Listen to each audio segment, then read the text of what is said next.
Back in the days, there were a crew of thugged out cops, talking about the 80s, 90s,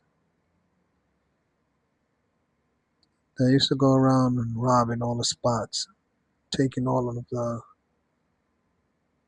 drugs or money from all the Dominican hicks that didn't really know the streets. These thugged out cops used to have two-way radios. It's called Nextel at the time. Bleep bleep. Everybody had Nextel, but these cops used to terrify the streets. They talk a lot about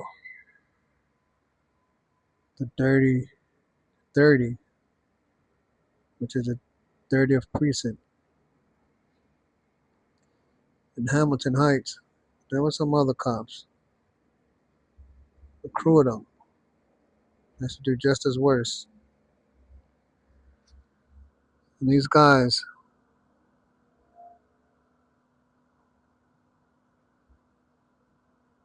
would get information from somebody. They used to call them type of people Santos. And the Santos used to give them the information that they needed to go into these apartments and hit them up with the same riot gear that they used when they was on their regular job. These dudes, man, got trained by NYPD how to go in and do military tactics to run and ransack an apartment and then end up doing the same thing in the streets.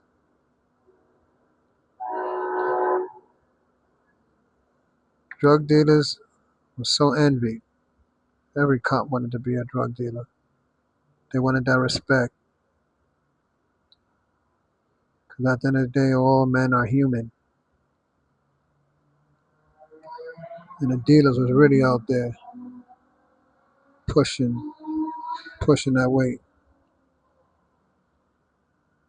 having a nice cars, having a nice chain. But the thing is that these dudes didn't want to put in the work like the Hicks. So they would rob them. They were thinking that shit was all good. A lot of them got caught. But my point is, half-ass hustlers, men that steal shit with a badge behind them, men that taunted the streets of Washington Heights, Brooklyn, Bronx, all over the place. Those cops know who they are. It's just crazy to the way I think about it now in the 80s and the 90s. Because those times don't exist no more. Everybody got cameras everywhere. But I wonder if these guys still remember what they used to do. I wonder if they still share those honorable stories, being down with the NYPD, stealing people's works, stealing those bricks, stealing that money.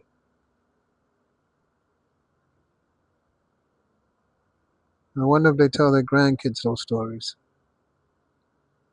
I wonder if their grandkids know most of them got fired and how they was around, screwing around with all these Dominican girls, going up in Cubans in the bars of Washington Heights, cop bars, Cubans, headquarters. A few guys from the hoods that didn't want to be a part of the hip part of Washington Heights hung out in Cubans with the cops, respecting cops. Those cops wasn't respecting themselves.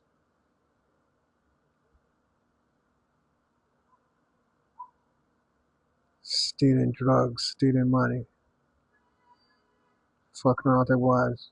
bunch of them even was even forgetting to pick up their paychecks. That's how much money they were stealing in the streets. I wonder what they were doing now, what they can do now. How are you gonna steal money? There's no money in the streets like that no more, but it's just amazing the way they live this lifestyle.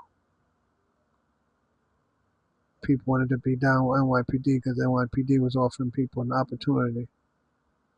I remember the starting salary was I think 20,000. It was 18 or $20,000.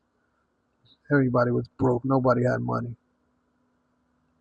So all those punk asses said, "Oh, I'll join the cops." Little that they know, they was all gonna dig in a cookie jar. Bleep bleep, where you at? Get together and try to rob it. They stopped me a few times. Lucky I knew my language, NYPD. It's my friends on the job. I knew the lingo. They didn't fuck with me. They was buying unmarked cars. It's another thing, man. They was even buying the unmarked cars in auction and still using them with their badges on the highways, robbing people for their jewelry and their money.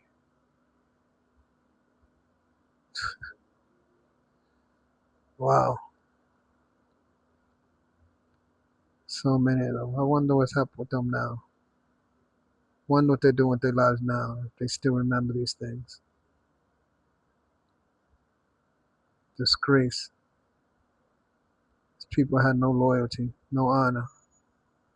At least the dealers, whoever they was getting the work from at that time, they just had more debt, but they stayed out there to pay it. They wasn't stealing people stuff to pay for it. Just had to put in more work. But the punk asses behind a badge and a gun and a Batman utility belt really was out there robbing people. God is my witness, man. I don't know nobody who made these fucking drugs. But I remember the bad times.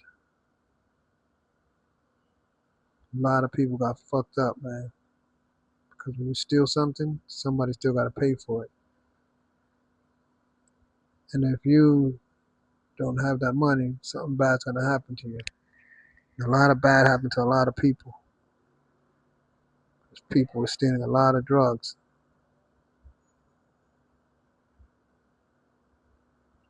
Then most of these people was real hicks. They had no way of paying that shit back.